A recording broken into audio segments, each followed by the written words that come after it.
1.5 miles from here, there's a property about the size of an acre where I grew up. It has 3 different roads on 3 different sides. It was bordered by 6 other properties, and beyond that there was a large development. It was a designated bus stop for the city bus, and so there were many people that visited this place. Some for the bus, some for my father's machine shop business, some just to visit, many guests, and family gatherings were weekly. Neighborhood children freely roamed the neighborhood, but I was severely restricted to stay on that property.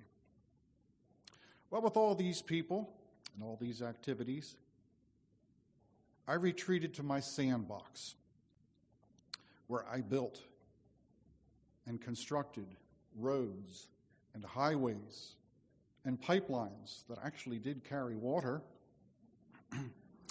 And I farmed on a grand scale in that sandbox. I still can remember, as a young child, the overwhelming sorrow to realize that someday I will have to grow up and I will not be able to play in my sandbox. My older sisters, of which I had 3, not realizing the value of their metal Ubley toys which were given to them from an employee of Ubley, allowed me to use their collector items in my sandbox.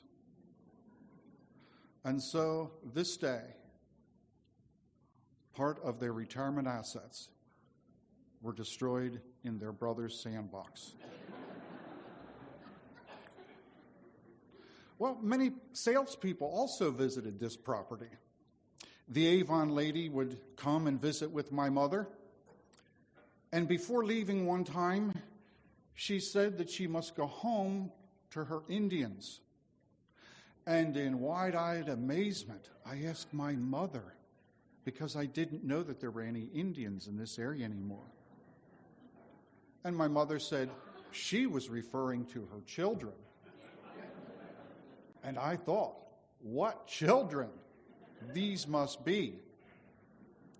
Well, later, when I went to Landisville Elementary School, just down the street here, I found out that my normal classmate was one of these Indians. Now, beside the other people that came to this property, we had the bread man, we had the ice cream man, we had the chip man, we had the Watkins man, we had the Fuller brush man, we had a knife man. We had all kinds of men that came there. And of course, we had the milkman that came in the middle of the night or early morning, and we had the garbage and the mailman. But there was one important man that I never got to see.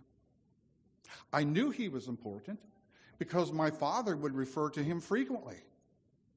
And in my mind's eye, I pictured what his truck must look like. It was in a very elaborate truck with elaborate equipment and very complex charts. For this man that I never got to see was the weatherman.